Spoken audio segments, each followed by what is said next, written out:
जय Hind defence lovers. आज की टॉप हेडलाइंस कुछ इस प्रकार है। लाइट की स्पीड से वार करने वाला भारत का नया रे स्ट्राइक 9 लेजर वेपन। 3 से 4 वर्षों में भारतीय नौसेना को मिलेगी 45 वॉरशिप्स। भारत सरकार लॉन्च करने वाली है स्मार्ट बॉर्डर परियोजना। और एनआईए ने पहलगाम हमले पर किए बड़े खुलासे।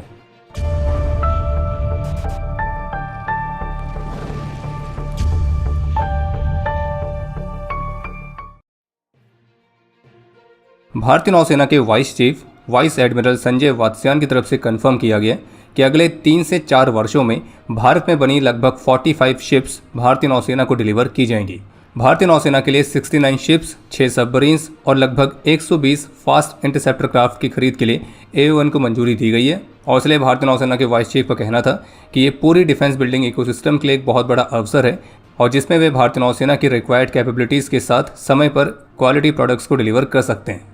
और भारतीय नौसेना का गोल है कि 2030 तक उनकी जो फ्लीट है उसको 155 से 160 शिप्स तक एक्सपेंड करना और जबकि 2035 तक 200 वॉरशिप्स और सबमरीन्स की फ्लीट तक बढ़ाने की योजना है। इसके अलावा एक अपडेट यह है कि भारत में स्वदेशी तौर पर बनाए गए रे स्ट्राइक 9 डायरेक्टेड एनर्जी वेपन परियोजना को इंडक्ट किया गया है, जिस पर भारत की पारस डिफेंस ने DRDO लैब चेस लेबोरेटरी के कोलैबोरेशन के साथ काम किया है। ये 9 किलोवाट का लेजर वेपन सिस्टम है जिसे ड्रोन्स और UAVs जैसे लो कॉस्ट एरियल थ्रेट्स को न्यूट्रलाइज करने के लिए इस्तेमाल किया जा सकता है। ये जो वेपन है ये थ्रेट्स को लाइट की स्पीड से इंगेज करने में सक्षम है और इसी वजह से स्वार्म ड्रोन्स और फास्ट मूविंग एरियल टारगेट्स के खिलाफ काफ़ी ज़्यादा इफेक्टिव है। ये एक मॉड्यूलर प्लेटफॉर्म है जिसे AI enable targeting systems, day and night operations के लिए हाई रेजोल्यूशन के इलेक्ट्रो ऑप्टिकल सेंसर्स, तो ये सभी चीज़ें इसमें इंटीग्रेट की गई हैं और इसकी इंगेजमेंट रेंज 1.2 किलोमीटर से 2.5 किलोमीटर तक है और इसे व्हीकल पर माउंट करके इस्तेमाल किया जा सकता है और ये काफ़ी ज़्यादा पोर्टेबल सिस्टम भी है। पंजाब पुलिस ने एक कोवर्ट सर्विलियंस सेटअप को अनकवर किया था और इस दौरान पठानकोट डिस्ट्रिक्ट से एक व्यक्ति को गिरफ्तार किया गया जिस पर पाकिस्तान के लिए जासूसी करने का आरोप है। इस आरोपी की पहचान बलजीत सिंह उर्फ बिट्टू के तौर पर हुई है और इसने NH 44 के पठानकोट जम्मू वाले स्ट्रेच पर ब्रिज के पास सड़क के किनारे एक शॉप पर इंटरनेट इनेबल्ड CCTV कैमरास को इंस्टॉल किया था और इन CCTV कैमरास की जो लाइव फुटेज है तो वो पाकिस्तान से ऑपरेट हो रहे इसके हैंडलर्स तक ट्रांसमिट की जा रही थी।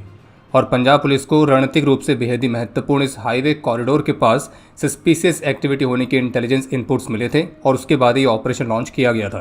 बाकी जो बलजीत सिंह को गिरफ्तार किया गया है तो उसने खुद ही इंटेरोगेशन में इस बात को स्वीकार किया है कि उसने इस वर्ष जनवरी में कैमरे यहाँ पे लगाए थे और इन कैमरास के माध्यम से वो इस रणनीतिक रूप से महत्वपूर्ण हाईवे रूट से होने वाली आर्मी और पैरामिलिटर के कॉन्वॉयज की जो मूवमेंट है उसको कैप्चर कर रहा था और जिसकी लाइव फीड पाकिस्तानी हैंडलर्स तक जा रही थी। और ऑफिशियल्स के मुताबिक इस आरोपी को दुबई में स्थित एक अनआइडेंटिफाइड कॉन्टैक्ट से कुछ इंस्ट्रक्शंस मिले थे और उसको यह ऑपरेशन करने के बदले 40,000 रुपये दिए गए थे।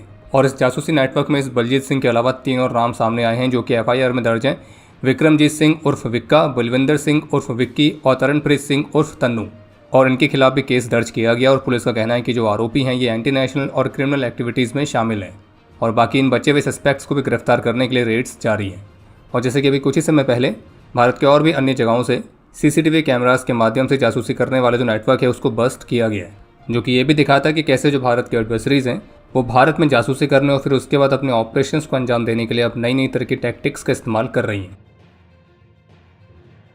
आज शुक्रवार को BSF द्वारा होस्ट किए गए एक इवेंट को संबोधित करते हुए केंद्रीय गृह मंत्री श्री अमित शाह की तरफ से अनाउंस किया गया कि भारत सरकार अगले साल से पाकिस्तान और बांग्लादेश दोनों ही फ्रंट पर स्मार्ट बॉर्डर परियोजना को लॉन्च करेगी और ये परियोजना इस बात को सुनिश्चित करेगी कि इन क्षेत्रों पर जो डेमोग्राफी को बदलने की साजिश चल रही है तो उसको हम नाकाम करें।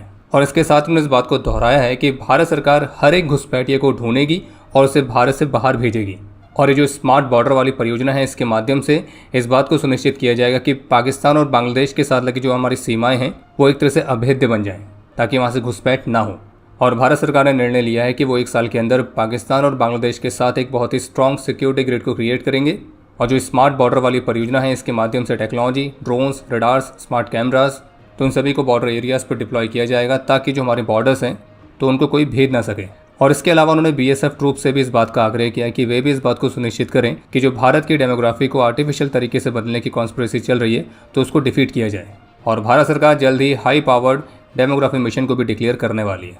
बाकी वेस्ट बंगाल गवर्नमेंट की तरफ से लैंड का अप्रूवल मिलने के बाद से यहाँ पे भारत बांग्लादेश बॉर्डर पर फेंसिंग का कार्य शुरू हो चुका है और उन सभी बॉर्डर एरियाज़ को सिक्योर किया जा रहा है जहाँ पे पहले सिक्योरिटी नहीं थी। बाकी गृह मंत्री की स्टेटमेंट से ऐसे संकेत दिख रहे हैं कि आने वाले समय में जो स्वच्छ भारत अभियान है उसमें हमें और तेज़ी देखने को मिल सकती है। हालांकि वो बात अलग है कि जब ऐसा होगा तो हमारे देश में कुछ होंगे जो कि आरआर करना शुरू करेंगे, लेकिन उनके आरआर पर ध्यान नहीं देना है क्योंकि भारत की सीमाओं को सिक्योर करना बेहद ही जरूरी है। सोशल मीडिया और मीडिया पर एक प्रेस कॉन्फ्रेंस की वीडियो सर्कुलेट हो रही है।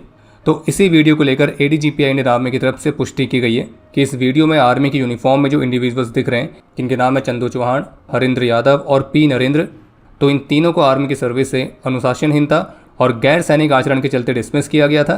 इसके अलावा इस वीडियो में जो चौथा इंडिविजुअल है शंकर सिंह गुर्जर, तो वो एक भगोड़ा है और उसके खिलाफ सिविल और मिलिट्री कोर्ट्स दोनों में ही अनुशासनात्मक कार्रवाई चल रही है। और आर्मी का कहना है कि ये लोग जानबूझकर सोशल मीडिया पर फेक, मैलिशियस और मिसलीडिंग नैरेटिव्स को फैला रहे हैं ताकि ये अपने खुद के मिसकंडक्ट और सर्विस से इनको क्यों बर्खास्त किया गया था तो उससे लोगों का ध्यान हटा सकें।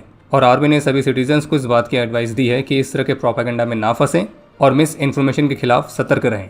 और आर्मी का यह भी कहना है कि उन्होंने 2024 में भी चंदू चौहान और हरिंद्र यादव द्वारा आर्मी के खिलाफ फैलाई जाने वाली फेक और मैलिशियस मैसेजेस को बस्ट किया था।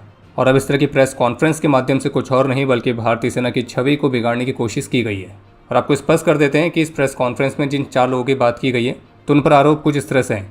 जो चंदू चौहान है तो उन्हें इनडिसिप्लिन के कारण 5 बार रेड इंक एंट्रीज के एक्यूमुलेशन के कारण 25 जुलाई 2024 को आर्मी से डिस्चार्ज कर दिया गया था। जो हरिंद्र यादव है उन्हें भी इनडिसिप्लिन की वजह से 27 जनवरी 2024 को आर्मी से डिसमिस कर दिया गया था। जो शंकर सिंह गुर्जर है तो वो नवंबर 2024 से ही आर्मी से फरार है। और जो पी नरेंद्र है तो उन्हें भी इनडिसिप्लिन के कारण आर्मी से डिसमिस किया गया है। और आपको एक जानकारी और देना चाहेंगे कि 2024 में भी इनकी वीडियो सामने आई थी जिसमें उन्होंने आरोप लगाए थे कि आर्मी में खाना सही से नहीं मिल रहा है, उनका शोषण हो रहा है, अग्निवीर वाली योजना को हटा दो। तो इस तरह से उनकी कई अलग अलग आरोप और डिमांड थी। और इस पर नवभारत टाइम्स की एक रिपोर्ट भी है जिसमें यह बताया गया था कि जो हरिंद्र यादव हैं उन्हें सीरियस मिसकंडक्ट का दोषी पाया गया था। हरिंद्र यादव 2015 में सेना में शामिल हुए थे और बिना परमिशन के वे जबलपुर ट्रेनिंग सेंटर में एक टेक्निकल कोर्स से गायब रहे थे और फिर सोशल मीडिया पर दुष्प्रचार किया था। और उन पर यह भी आरोप था कि उन्होंने ट्रेनिंग सेंटर की एक्टिविटी को चोरी छिपे रिकॉर्ड किया और सोशल मीडिया में ऐसे प्रचारित किया कि यहाँ सैनिकों को सजा दी जा रही है और उनके साथ दुर्व्यवहार हो रहा है। और फिर वे भाग गए और सेना में वापस नहीं आए और फिर सेना ने उनके खिलाफ मुकदमा चलाया। वहीं चंदू चौहान को लेकर भी नवभारत टाइम्स की एक रिपोर्ट है जो कि 2019 में सामने आई थी, जिसमें यह बताया गया था कि 2016 में जो चंदू चौहान है वो गलती से पाकिस्तान की सीमा में चले गए थे जहां उन्हें कई महीनों तक कैद रखा गया था और यातनाएं दी गई थी। और फिर उनका यह आरोप था कि जब वे पाकिस्तान से वापस लौटे तो लगातार सेना की ओर से उनका उत्पीड़न किया गया और उन्हें संदिग्ध दृष्टि से देखा गया और इसीलिए उन्होंने सेना छोड़ने का फिर फैसला किया था। लेकिन फिर उसके बाद आर्मी की जो स्टेटमेंट आई थी उसमें ये स्पष्ट किया गया था कि जो चंदू चौहान है वो लगातार दोषी रहे हैं और अक्सर वे उल्लंघन करते रहे हैं और उन पर 5 अनुशासनात्मक कार्रवाई चल रही है जो कि उनके खिलाफ अलग अलग अपराधों के लिए शुरू की गई है। और आर्मी ने यह भी कहा था कि कई बार काउंसलिंग और भारतीय सेना द्वारा उनके पुनर्वास के प्रयास भी उसके भावुक और शिकायती लहजे के चलते बेकार ही गए और सेना किसी भी परिस्थिति में इस प्रकृति की अनुशासनहीनता को स्वीकार नहीं करेगी। और इसी वजह से आर्मी ने उनको सर्विस से डिस्चार्ज किया था। और चंदू चौहान का एक एक्स हैंडल भी है और 2 जून 2025 को उन्होंने इसमें एक पोस्ट करी है जिसमें एक वीडियो है।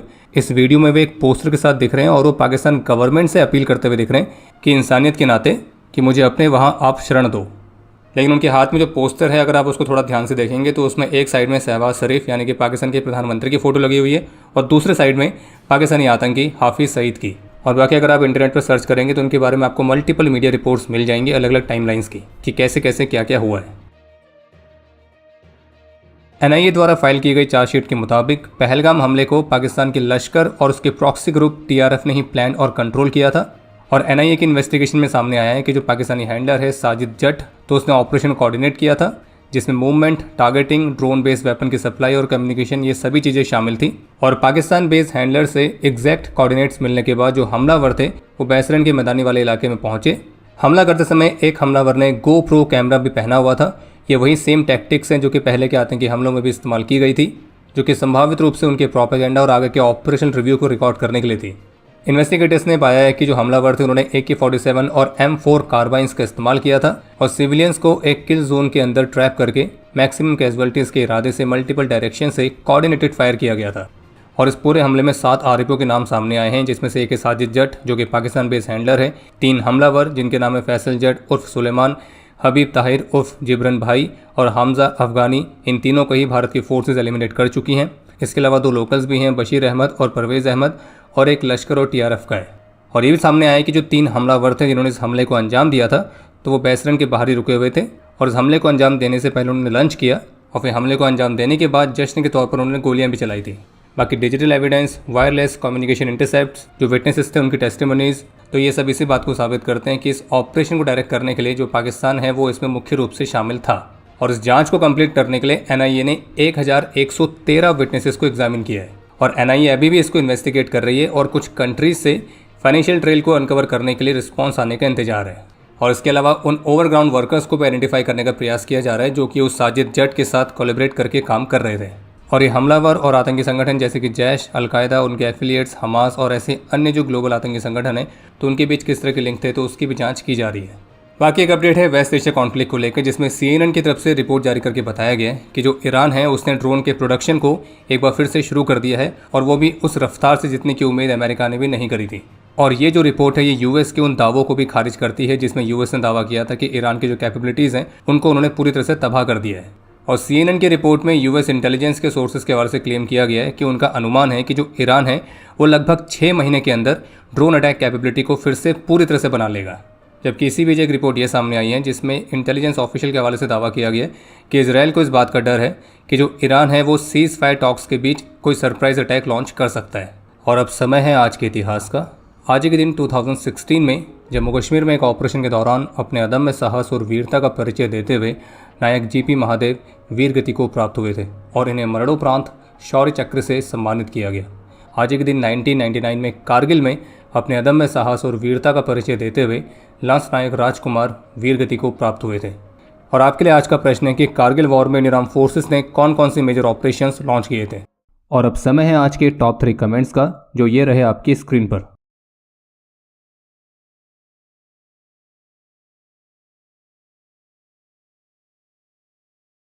उम्मीद है आपको आज का एपिसोड पसंद आया होगा। पसंद आया तो वीडियो को लाइक करना ना भूलें। आपके कोई भी सुझाव या सवाल हो तो उसके लिए कमेंट सेक्शन ओपन है। और अगर आप डिफेंस रिलेटेड और भी एक्सक्लूसिव कंटेंट में दिलचस्पी रखते हैं तो आज ही प्ले स्टोर से डिफेंस स्क्वाड की सुपर ऐप को डाउनलोड करना ना भूलें। और अगर आप चैनल पर पहली बार आए हैं तो squadron.in पे जाके हमारे नए डिज़ाइंस को भी चेकआउट जरूर करें। बाकी जल्द मिलेंगे नए एपिसोड के साथ। तब तक के लिए जय हिंद, जय भारत।